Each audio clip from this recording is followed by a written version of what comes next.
Hello, everybody, and welcome once again to That Word Chat. I'm Mark Allen. Good to see you.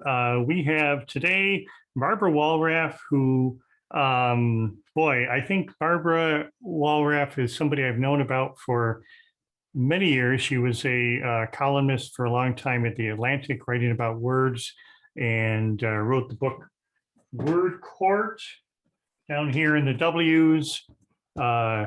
From, I believe, 2000.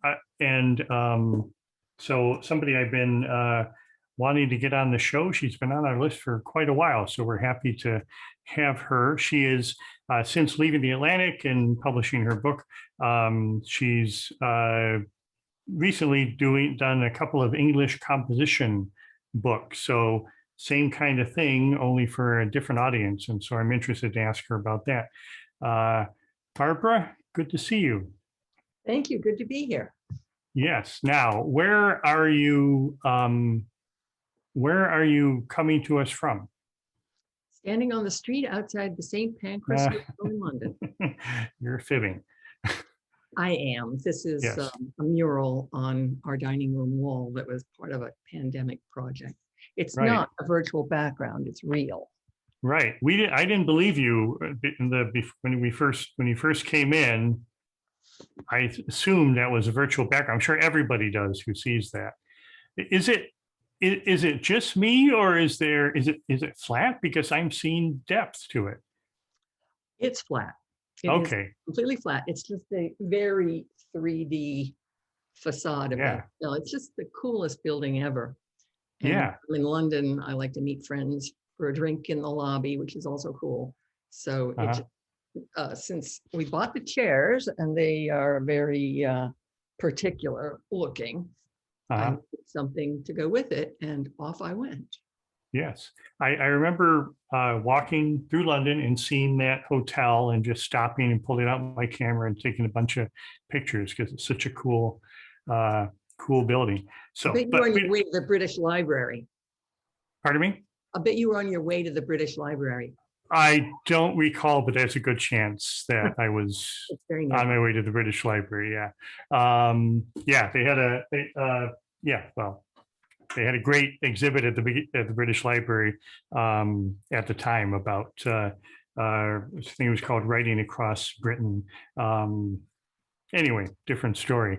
Are you in London, or are you back in the US? I'm in Cambridge, Massachusetts, where Cambridge, Massachusetts. We have our main home. Okay, also a lovely town. So Word Court is like still available on Amazon. I noticed you can actually get a Kindle version. It's like 20 years old, right? You haven't updated it, so it's still going. But you've been lately. You've told me you've done 2 books, and I have to admit I'm not familiar with them. Usually, I like to know what people are working on, but I haven't seen your. Are they textbooks? Is that the idea? Yes. The big one is joining the conversation. I'm a co-author on that. Looks heavy. My co-author has written almost all of it. Okay. It's a good co-author to have. This is the 3rd edition, and on the 1st edition went pretty well, but Mike, my co-author, Mike Palmquist, is a big picture guy, and he's teaching kids how to write, students how to write papers and of different stripes of arguments, and so he's got all that, how to do this kind of paper, how to do that kind of paper. And at the point where you start thinking about the little picture, the sentence structure and that kind of thing, Mike just isn't particularly interested in that. So for the 2nd edition, they thought, this book might sell better if we had a grammar and, small little picture section. So I got roped into that and was very glad I did. And then that has been the springboard for a book that we were co-authors of right from the beginning, In Conversation, that is the least expensive textbook you have ever seen. It's under $20. Oh, wow. And yeah, it's meant to be for what they call writing across the curriculum, and also hoping that the people who buy it for school will hang on to it, like the elements of style, because it really is about the writing you would do throughout your life. And I'm proud of my section of that for a couple of reasons. One of them, that I didn't go look at similar books. I didn't go look at our competition and copy. I put in there all the stuff that I noticed that professional writers don't really know, as well as all the things that I'm told students need to know. And the other thing I'm proud of is that if you read the examples, you know, an example of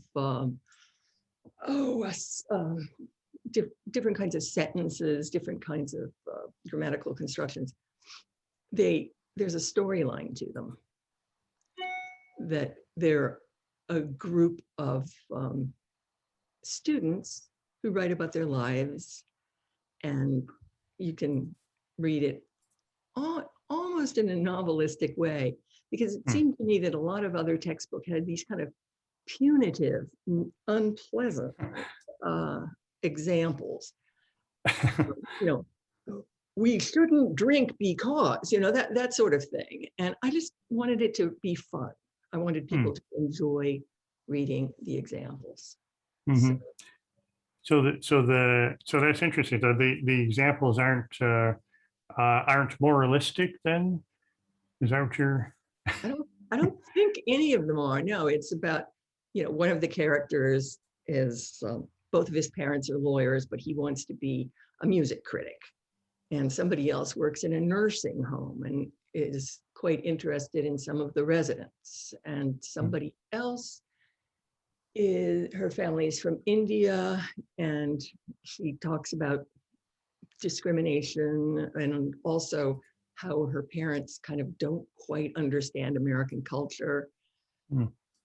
So I had a lot of fun with it. Yeah, it sounds like a lot of fun. So how is it different writing for that audience?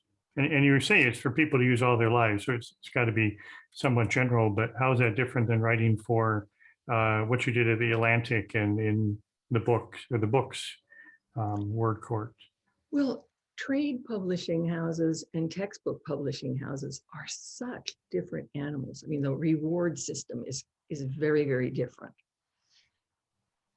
Trade publishing, they give you an advance, you agree to however long you're supposed to write it, and you turn in a manuscript and somebody gives it the once over, at least that's what happened to me, and boom, you're in print. With textbooks, you come up with what seems to you to be a good, you know, the right things to write about. And then they shop that out to instructors who might, you know, the kinds of instructors who would buy that book. And they say, well, you need to have more about, I mean, I couldn't believe that I had to do a whole chapter on sentence fragments, and but okay, okay, you want that? Let's do that. But they do such a good job of tuning you into your audience. And for me, it's particularly important because it's really unusual for somebody who's not an academic. I think I taught one semester at the Radcliffe Publishing course, and that's about it. I'm not an instructor. So I don't really know what they think they need to know and what they think they don't need to know. So it was so helpful to have somebody following behind saying, can you put in more about this? Then we're like, yeah. Well, and before you wrote about what people were missing out on, more the nuance of language than the nuts and bolts of, I think it would be a huge undertaking. That's good. I'm glad to know you didn't start from scratch, that you started that the first book was a grammar that existed, because I can't imagine writing a full grammar of the English language. It would be a monumental undertaking. Well, this is pitched at students, so there are a lot of niceties that I wish I could get in there, but they're just, this one is small. It's got very limited space for stuff. So fancy stuff that I know that not too many people know, I don't have room for it. So right. So so you wrote to me before and asked about, said you're interested in a particular question, and so we normally ask people in the audience if they have a question to let us know, and then we ask them to come on camera. But you're wondering about, well, you should ask the question, but we'll have people sort of raise their hand and see if they have some examples for you of what they're seeing in editing. But what are you looking for and why? well, for a possible blog that I keep meaning to write. Okay. My background for these textbooks is that I see as a freelance editor, I work for the Boston Globe in this Sunday Ideas section. I work for Technology Review and a number of other clients. Mm-hmm. I see what people who have college degrees and probably even graduate degrees still get wrong in their writing. And these are people who write for a living. Mm-hmm. So now we're getting into those niceties that I didn't have room for, or that just weren't really appropriate for in conversation.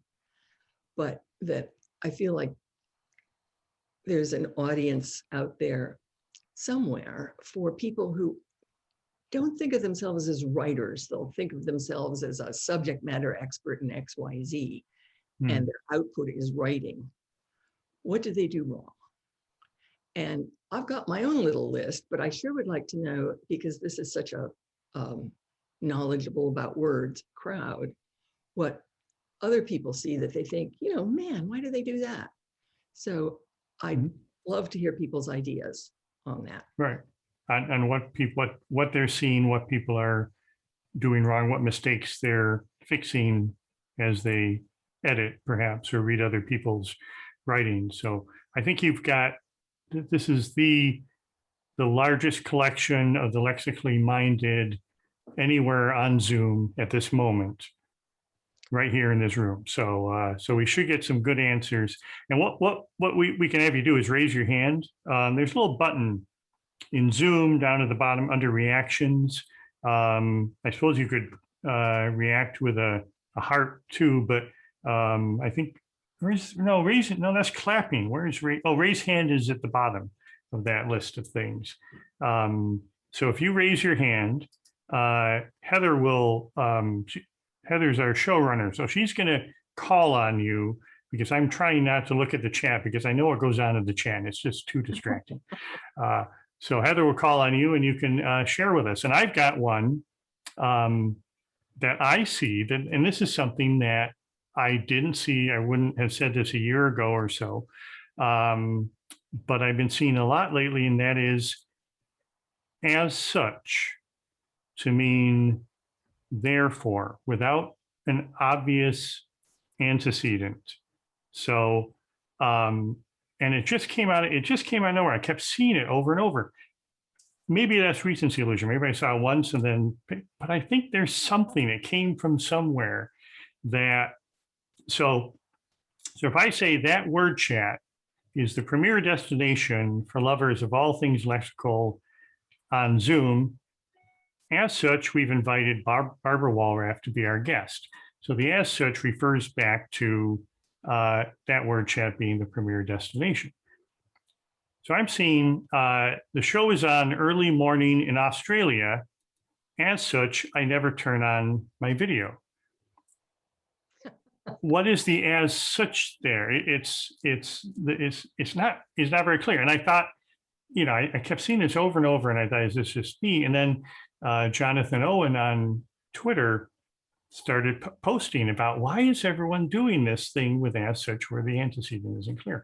So I realized it wasn't just me. It's a trend that we should probably figure out. And maybe it'll become idiomatic and, as such will simply mean therefore, but I change it a lot as I edit. So that's my contribution. That's I'm going to add that to my collection of words and phrases that are nearly always useless. As such.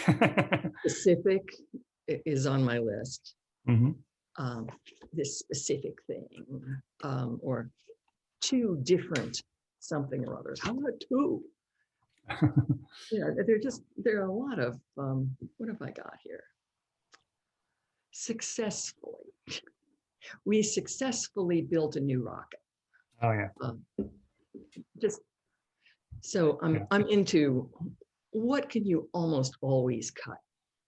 Right. That's one of them. Yes. Mm-hmm. Okay. Do we have some, Heather, do we have some people who have some contributions? We have two. First up, we have Rika Knight, and then after her, we will have Carol Pickering. So Rika, go ahead and unmute and ask, or share rather. Unmute. Hi, folks. It's Risa, actually. Nobody knows.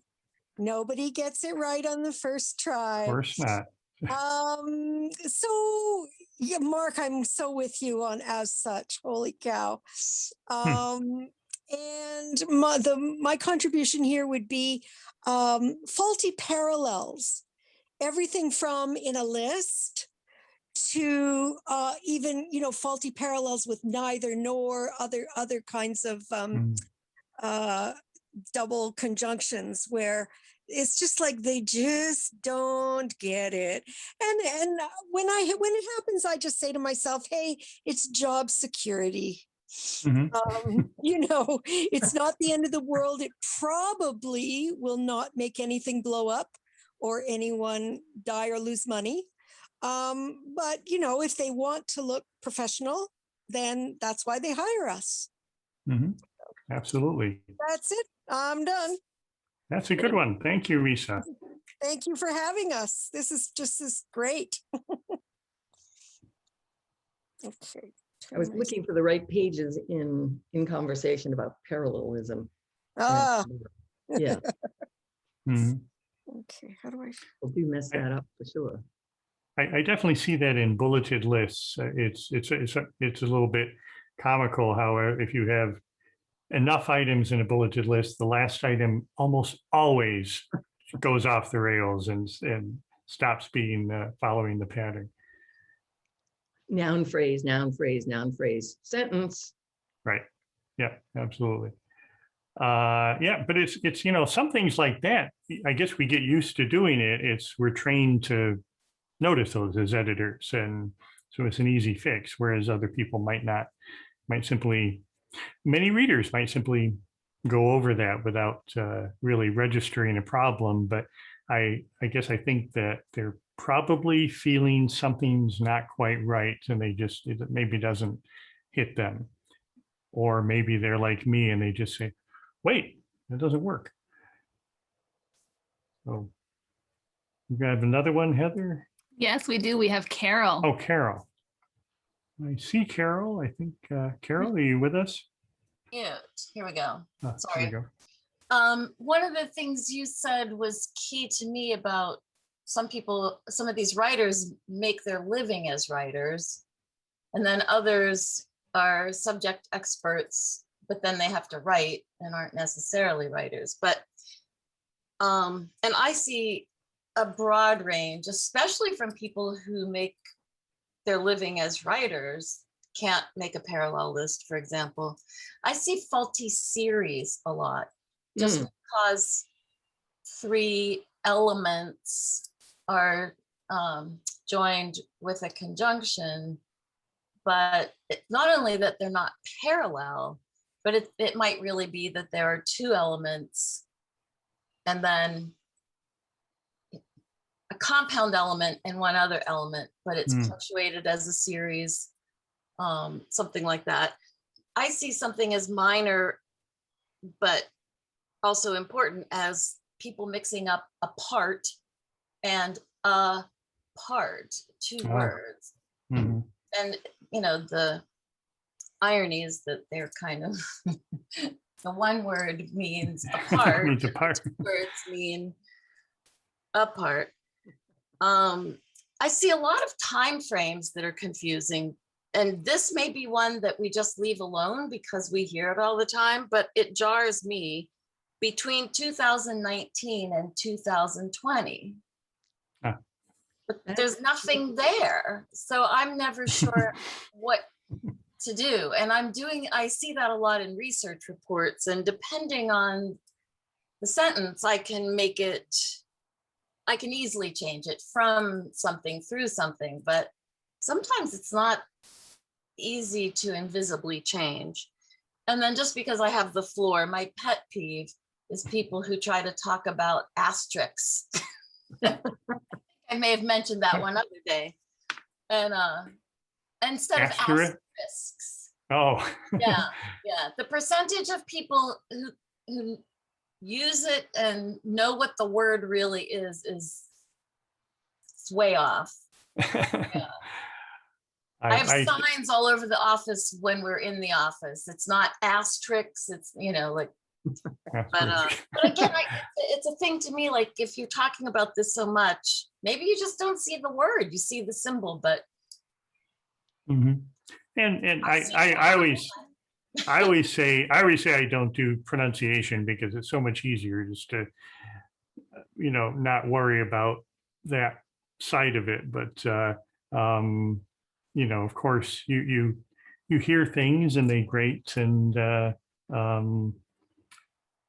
you move on, but I'm a proofreader more than a copy editor, so I'm checking other people's annotations, and that's where a lot of mistakes get made, but often they're made by writers. Sure.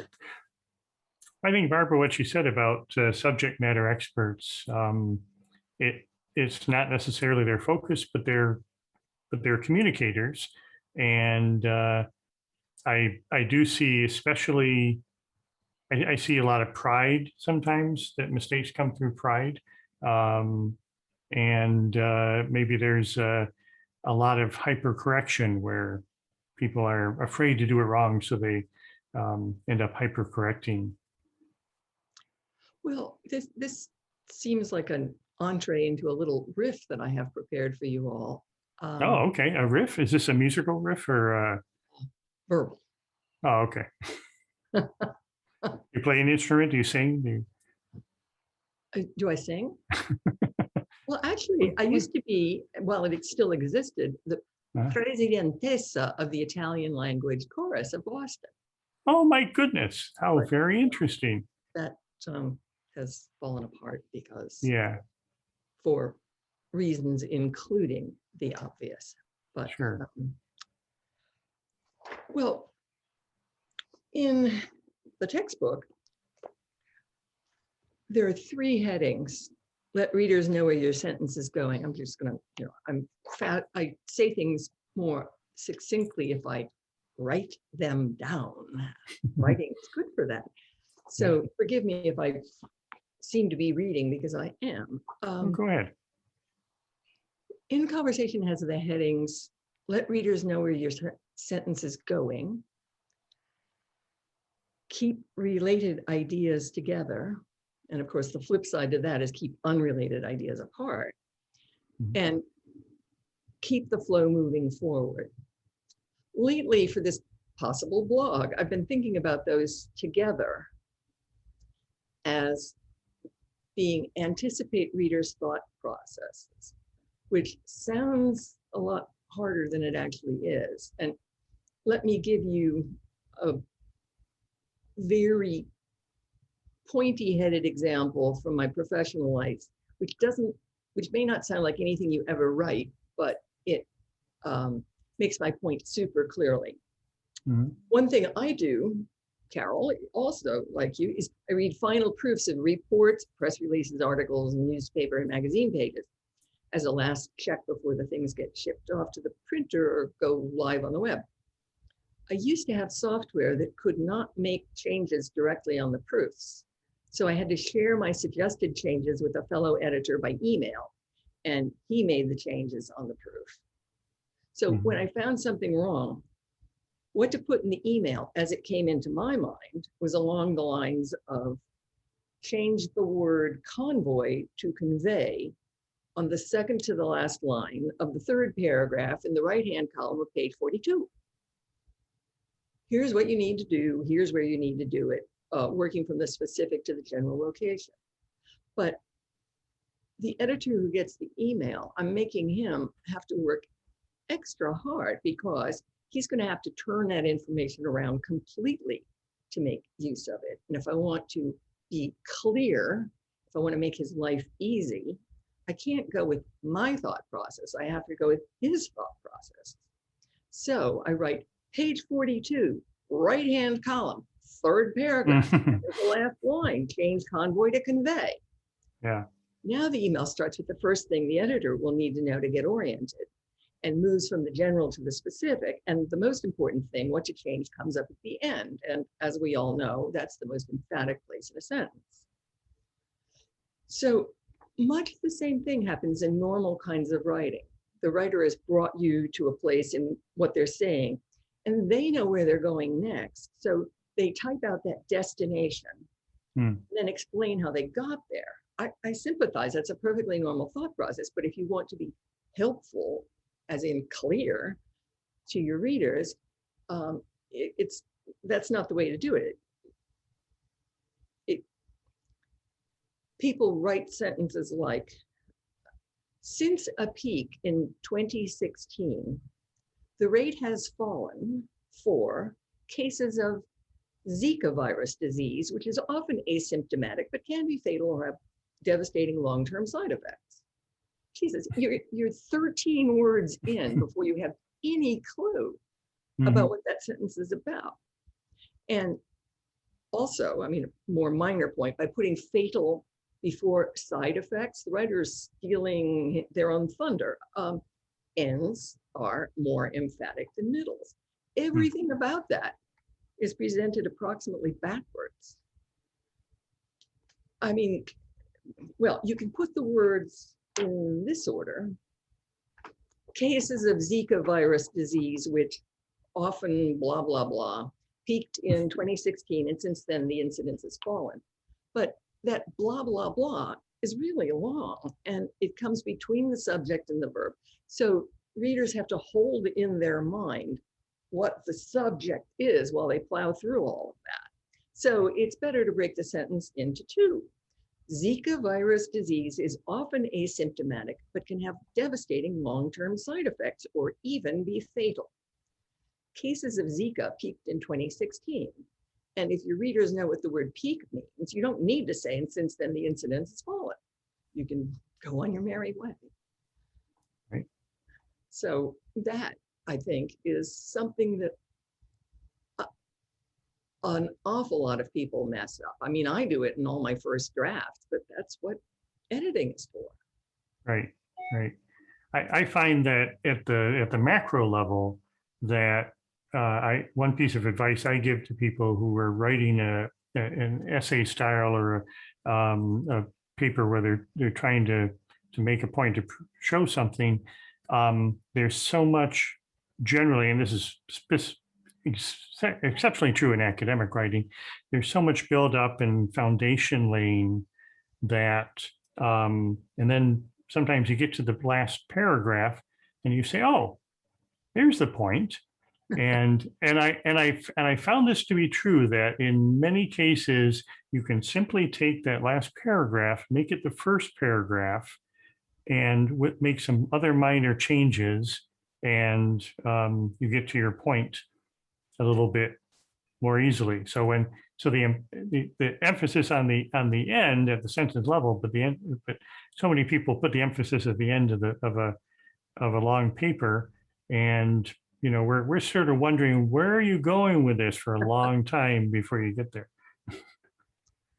No, it's true. You do have to give people a hint of, well, we're heading in this direction, or yeah, here's this, let me explain why. So I don't think this is a blog entry. I think this is much too big for that. I think this is your next book, probably. Well, isn't that how people get assigned books? Get book contracts? They write blogs. I mean, Well, I saw Julie and Julia. I know how it works. right, right. Okay. And then, so yeah, so that's do that. And then you can write the screenplay as well. So are you working on anything at that level, a book level at this point? No, I'm saving string for this blog to become a book. Because, well, Word Court, the bestseller of my trade books, and I've got hardcover. Oh, nice, very nice. I used to have that. I used to have the paperback version of that cover, but I ended up with two, and so I gave it away. But yeah, this one has more gravitas, but the paperback is supposed to be user-friendly. yes. That started out as, well, way back when on the internet, there was AOL, kind of Right. period, the end for public. The Atlantic was an early content provider to AOL, and they said, if anybody there wants to do anything special for a time, just let us know. So I said, okay, not in real time, but within a day or so, anybody who asks me a grammar type question will get an answer. And I'll do this for a month. And by the end of the month, I had a stack that thick, if you print them out, all the questions and answers on separate pages, that I could take into the editor-in-chief and say, see, people are interested in this stuff. I mean, I knew that from, you must know that too, from going, when we used to go to parties, you say what you do and they go, oh, then you must know the difference between that and this, or things like that. When I started the column, I realized that to make it more interesting, rather than say, oh, what's the difference between that and which, I wanted it to be a word dispute. So my wife and I, my husband and I can't agree on whether, how to use which and that. Can you enlighten us? So it makes the point that these things come up in the real world. It's not just somebody off the top of their head wondering something. And some of the stories about what people were arguing about were fairly amusing. And then that became the germ of Word Fugitives, because I noticed that Word Court, the book, has questions in it that never turned up in the column, but I had plenty to choose from. And there was a very, very small, very few questions of a particular type. And I thought, I want more. So I asked the Atlantic's website. By that point, the Atlantic had its own website. There was more than AOL. I said, for the website, could I do something called Word Fugitives, where we're looking for words that don't exist? Right. And the question that's in the book that set me off on this, because this is a history, in my opinion, it's an interesting question. Here's my question, which my mother and I have been wondering about for years. When you dig a hole in the ground with a shovel and pile the excavated earth next to the hole, you stand on ground beneath the hole, between the hole and the pile. Is there a name for the area or piece of ground that you are standing on between the nasty hole and the growing pile? And I'm like, mother and you have been wondering about this for years. Apparently, they dig a lot of holes, apparently. Well, the readers of Word Fugitives, when that ended up in Word Fugitives, were really good sports about it. They said, in math, we call the little flat area between a dip and a hill an inflection point. That is, the curvature changes. People actually came up with meant to be helpful answers to that incredible question. And so I just wanted a few of them to make a section for the book. And I had plenty. And I said, well, guys, over on the website, I think that's all I need. And they said, no, it's really popular. Keep going, keep going. So that turned into a column alternating with word court in the morning. Well, That's a great. Do you still keep words that don't exist, a list, or do you still come across things because your mind is attuned to that thinking? there was one question that I wish, I mean, I haven't made up letters pretending to be somebody else. I don't do that. But there was one question that I wish there were a single word for, the because of, or perhaps in spite of. Shouldn't that be one word? Yes. And maybe somebody in the room has a suggestion for what that word could be. You could add those to the chat. And if anybody has, we didn't emphasize this. If you have any questions for Barbara, please let us know in the chat, and Heather will call you and we can ask in the room. And if you have any, she needs the questions to help her write this massive blog that's going to turn into a book and then into a screenplay eventually. The Ms. Grammar story. That's the name. I like it. Yeah, but you're the blogger and the subject of the blog. So I'm thinking back to Julie and Julia. Well, it can work. It can work. I think. Yeah, we'll figure it out. I hope. Who should play me? I guess that's no. Let's get into other questions. So you were at the Atlantic for, I want to say 16 years. Is that right? Do I remember that right? I was a columnist for a while, for years after I was on staff as an editor. So right. I count 25 years at the Atlantic. Okay, good. And you were at a newspaper in Boston I'm not familiar with, Boston Phoenix? Well, in my day, it was the weekly newspaper for the hip young people. Okay. Kind of, like the Village Voice of Boston. It kind of petered out and became less of a destination, but so many cool people worked there. Anita Diamond, who's a best-selling novelist, best-selling novelist, worked with me there. Renee Loth, who became the editor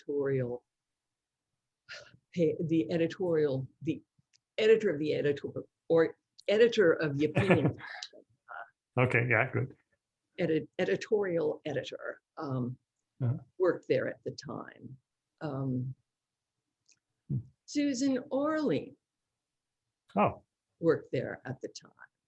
Stephen Schiff was the film writer. He went on to be a screenwriter and wrote the quiz show, Lolita, big movies.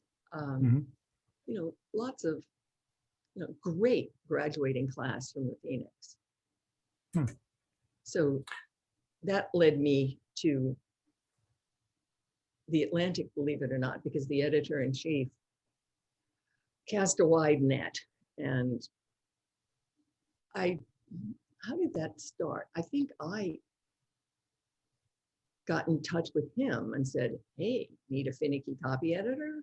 Look what I can do to your copy. And sent, along an example or two of things that I thought I could make better, and liked it. And there I was. Was that, did you get into the field to be an editor, or did you think more a writer, or do you remember what your thinking was in your youth? Oh, I think I might have liked to be a writer, but I think I would have starved. I'm not a very fast writer. But I've gotten really fast at being an editor. And it's good, steady work. You don't have to keep coming up with ideas and selling them to someone.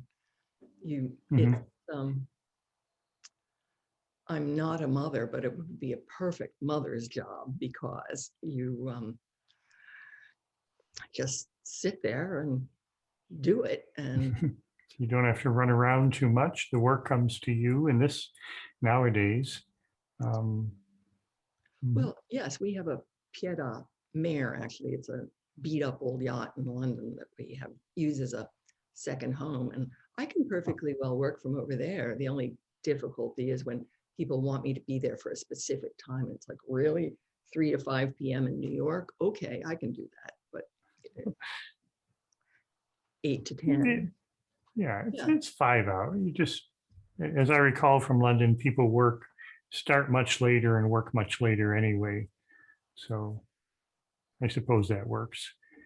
So now, and I read, this is great. I found, doing some Googling, I found there's an interview from the 1990s that's still on the internet that you did. And it has some very interesting facts about you. So it talks about how you got started at the Atlantic, and I know Heather, our producer, is now looking for that desperately, trying to figure out how can she find that to put it in the chat to share it with everybody. But you, was it in the Boston Globe? No, it was. Let me see if I can find it. I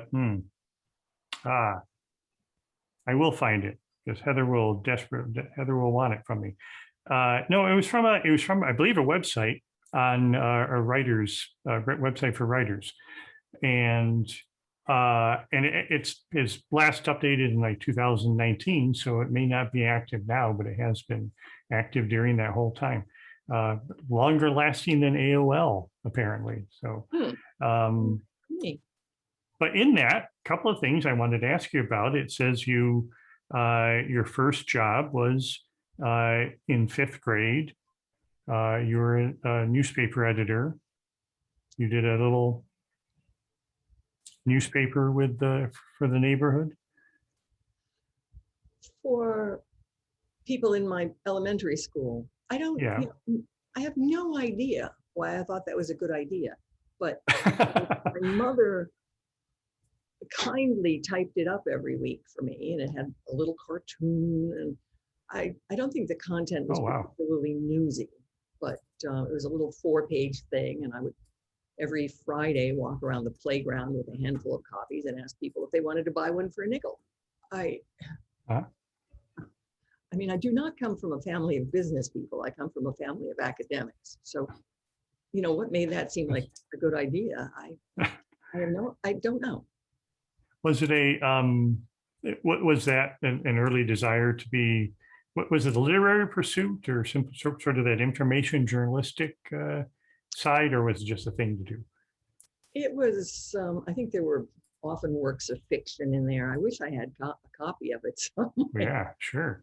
I mean, actually, I started writing little sort of fairy tales that I read to my parents when my brother taught me to read. My 2 years older than me brother, by bringing home his reading class workbooks, and he would erase his answers, but I could see where there were indentations on the page, and my brother is pretty smart, so I knew that that was the correct answer. And by the time he figured that out, I was already far enough along in learning how to read. I just picked it up and started writing these little stories when I was very young. In high school, I was on I worked for the high school newspaper, which won a lot of prizes and had a really good advisor, until a class or two ahead of me started an off-campus newspaper, and I took it over from him. So when he left, I don't know, I've always been a writer. Yeah, that's great. And that it was the Internet Writing Journal is the name of that online Writer's Right is I'm sure it's one of many that you did at the time, but this one happens to still be there. So that's kind of cool. I like the one in the Globe that included the tidbit that my then Maine Coon cats are named Augusta and Kittery.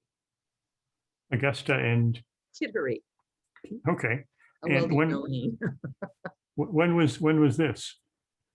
Around the Was time it of also Word in for the? It, 20 years ago. Okay, yeah, okay. A few things to add to your collection from the chat. Heather's gathered some things. False ranges, with the example from tissues to toilet paper to aluminum foil, which actually I think that could be a range of, We're talking I about hate to leaf-like think things. about it. Pardon? If we're talking about leaf-like things, very thin things. Okay, yes. Right.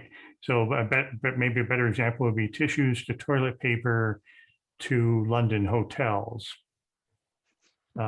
Which Right. you see a lot. You see, I mean, it's sort of it's a thing. I mean, people get it. It's instead of saying such as or things that are on this list, but we see that all the time. Everything from this to that, and we don't know what that range is, but we accept it as editors. I usually try to finagle that a little bit.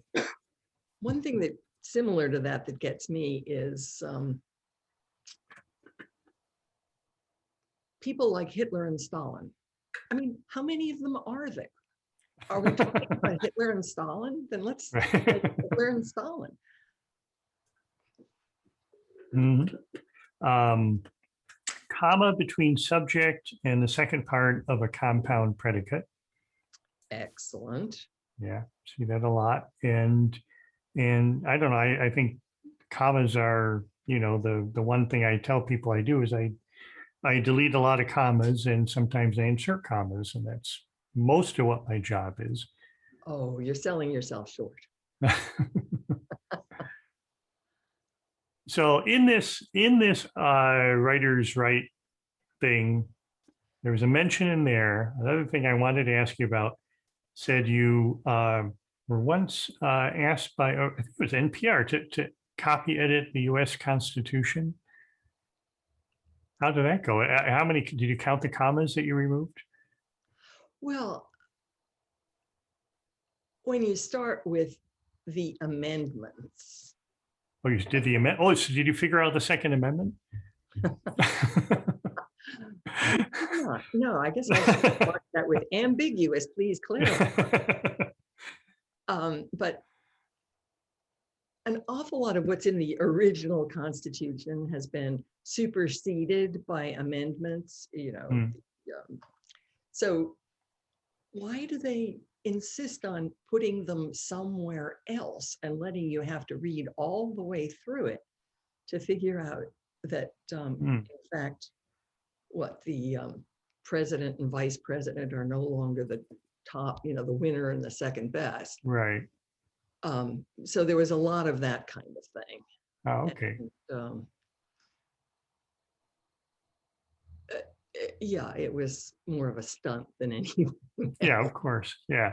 I think that would be a lot of fun though. I did so there's another thing I wanted to ask you about. I did an article a couple of years ago for Copy Editing Magazine where I was the idea was to take people through the steps of editing something.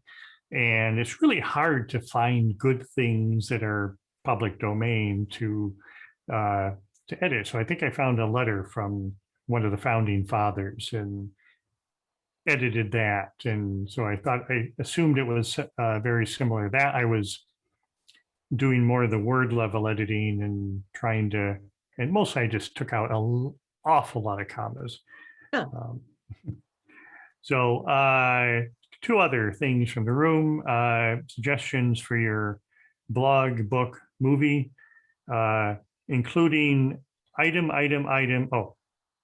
including item, etc.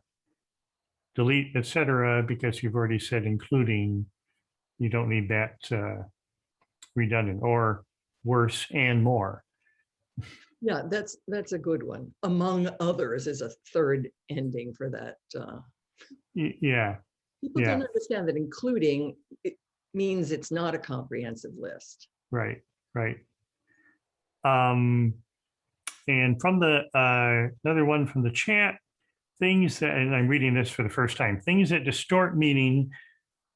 I now see on recipe sites the construction I substituted A for B, in which B was the original recommended item.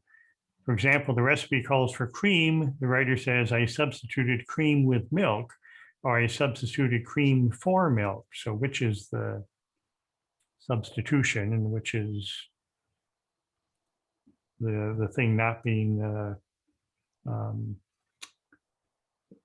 used? So there is a misunderstanding about how substitute works.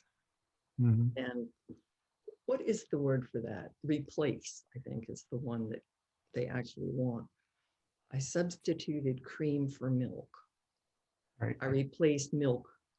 No, those are the, Right. well, there's a word for that. I just can't think of it. Replace cream with milk. Yeah, yeah. So and it's interesting in this crowd. We I guess we love nuance as editors. I hope this isn't some of this isn't tedious. I think you worry of it as doing a show that it's going to get too in the weeds, but this is interesting stuff to think about. I think it may not go over well at parties, but among friends. So you were at what was then Copy Editor magazine as the editor, right? Right. And this was after the Atlantic or during or During. uh-huh. It was a side gig, and it also included, they had me traveling around the country giving workshops, which was kind of fun because I got to meet other copy editors doing very different kinds of things. Mm-hmm. So I enjoyed that, but it just got to be a little much. Well, sure, all the traveling, and unfortunately, Copy Editing Magazine is no longer with us. But we've had this. You're the second former editor we've had on the show. We've already asked another former editor to come on the show. So we're going to, I know who else is out there. We'll try to get the whole clean sweep of everybody. Gwendolyn, Aaron Brenner who's our assistant producer and does our live tweeting, was on with her mastermind group, the Quad. That's when we had a whole bunch of people, Brady Bunch size crowd of people on the show, including Aaron. And then Gwendolyn Nichols, we haven't scheduled yet, but we're going to get Wendy on for sure. She has been on the show as a guest, as in the audience before. So we'll get her in front of the camera soon. I wonder if Mary Beth Protomastro, who is the founder of it. Of course. I'll have to, I have her email somewhere. I'll have to look her up. Yeah, I don't know what she's doing. Yeah, I know what she's doing nowadays, but maybe we do a little reunion show. Yes, absolutely. Yeah. So are there, I think we're out of questions in the room. We're almost out of time. What haven't we talked about that we should be talking about? I expected more people to have suggestions for words that don't exist. I think Sniglets may have, remember Sniglets in the early 2000s? Had a complete set of the Sniglets books when I was working on Word Fugitives. Oh, the other word I learned is somebody's in a car crash and they say, my car was totaled, but I walked away without a scratch. How lucky I am. That's not lucky. That's right. That could be worse, but there should be a word for whatever that state is. Yeah, right. And I hate to, I don't want to, we don't want to talk about religion, but when people say it's a miracle, that's always troubling. And I do see that in headlines, where you say 10 killed in a crash, but somebody miraculously survived. Well, kind of what you're saying is God favored that one person, but the other 9, not so much. Yeah, it's, thank you for that. That's very much the same bag. Yeah. I think we have one So more comment or question. Yeah. yes, we we have something from Erin. Erin, if you'd like to unmute. Thank you. Barbara, I wanted to tell you that I was a big reader of Copy Editor before I was editor-in-chief all those years later. And I attended as many of those workshops as I could back in the day. And you were so influential to my development as a copy editor. One thing I'll never forget is I don't know which workshop it was, but you were, talking about how editors are there to help the reader, they're there to help the publisher, they're there to help the author. It's not about us, it's about them. And you said, we're there to serve. You did this little bow thing. We all kind of ad lib when we speak, but it never left my head. It always stays with me that as editors, that's what we're here to do. We're here to serve somebody else. It's not about us. We're not supposed to edit to our personal preferences. We're here to do the best for the copy and to keep the author in mind, to keep the reader in mind and the publisher in mind. And I just want to thank you for that. It's really made a difference to me. Thank you. I love hearing that. It's like I may disagree with what you have to say, but I will defend to the death your right to say it, and say it well, say it clearly. Absolutely. That's what we do. Absolutely. Thank you. Welcome. Thank you both. We have two more that just popped up. Our first one is going to be from Mona. Yes, I have a sad announcement to make for Canadian editors that Catherine Barber, Canada's word lady, who was the editor of the Canadian Oxford Dictionary, has unfortunately died of natural causes just a couple of days ago. And I thought people should know. We're really taken aback. I'm sorry to hear about that. Thank you. But I do want to thank you for using the word died rather than passed. It's a little bit of a pet peeve of mine, being from a newspaper background also. But yeah, thank you for mentioning that. I have my Canadian Oxford over here, and Catherine, and sadly, Catherine, we were hoping to get on the show. She was always on our list of people to have, and I sent her a couple of emails recently that she was unable to respond to. And so I was a little bit concerned that maybe, because I knew she had been ill in the past. All right, and I think we had... We do. We have one more from Gabriello.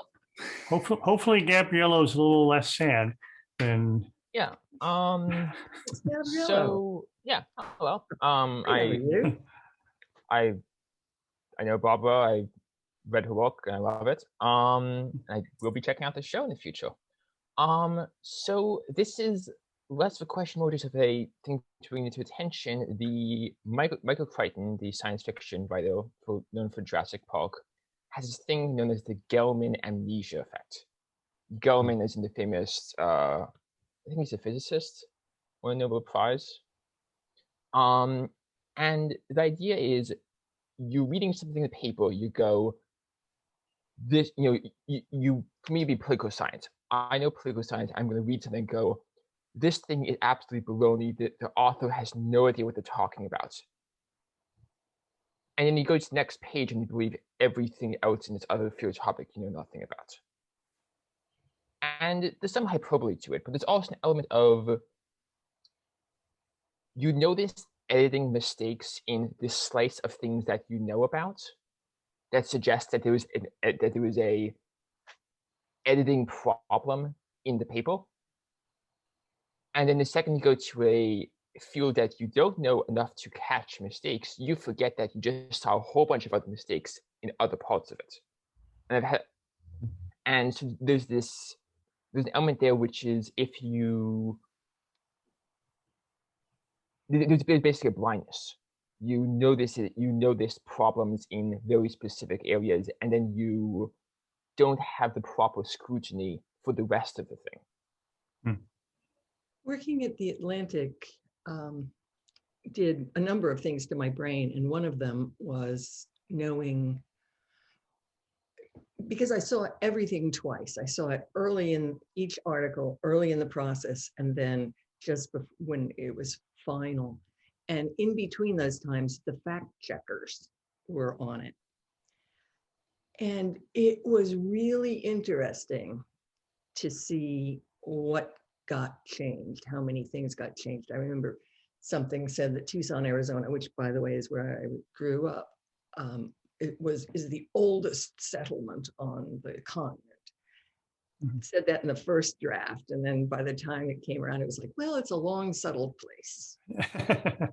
But so this little knob has been turned in my mind where, yes, what I'm saying has been fact checked. You know, I know it's true, or well, I think it's true, and just keeping track of what's facts and right in front of you is. I wish everybody had that little knob in their mind. It would help civil discourse a lot. And there, I see Meryl. I'm not able to see everybody, by the way. Maybe I just sorry. Maybe I just set things correctly, but I've got to just you guys on the team, and then whoever is speaking or about to speak. So if I'm ignoring my friends, forgive me. Oh, if you want to hit the view button in upper right and go to gallery, then you can wave to everybody and say hi, and we can take a minute. We're really out of time, but we'll take a minute to wave to those you know. Oh, there's Mary Norris. Hi. And let's see, there's Linda Lowenthal, who got me into the freelance business. Thank you. And there's Meryl Perlman, who, Meryl, how do you feel about the change to Potato Head? I remember you had a funny story about the automatic translation from Times style to AP style, where Mr. Potato Head became Potato Head. and Miss America became America. And there's my different Karen and somebody's cat. There's always a cat or two. Oh, and there's Eric. Hi. Although he's kind of frozen in front of a plant, so I don't think. Well. Hello, everyone. Good to see you. Well, that's nice. Maybe we should start doing that little say hi to everybody kind of thing. I do feel sometimes we keep people quiet and in the background, and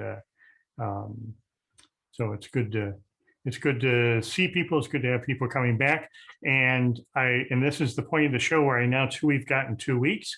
And there is no show in 2 weeks. We're taking it off. I'm going to be traveling, hence the summer outfit.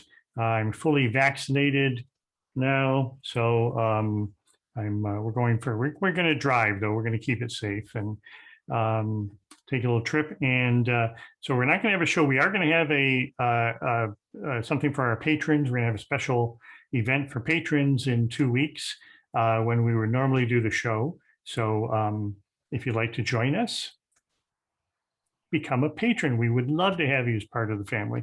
And then in 4 weeks, we're going to have the directors of the diversity and inclusion committees for ACES, the Society for Editing, and the Editorial Freelancers Association.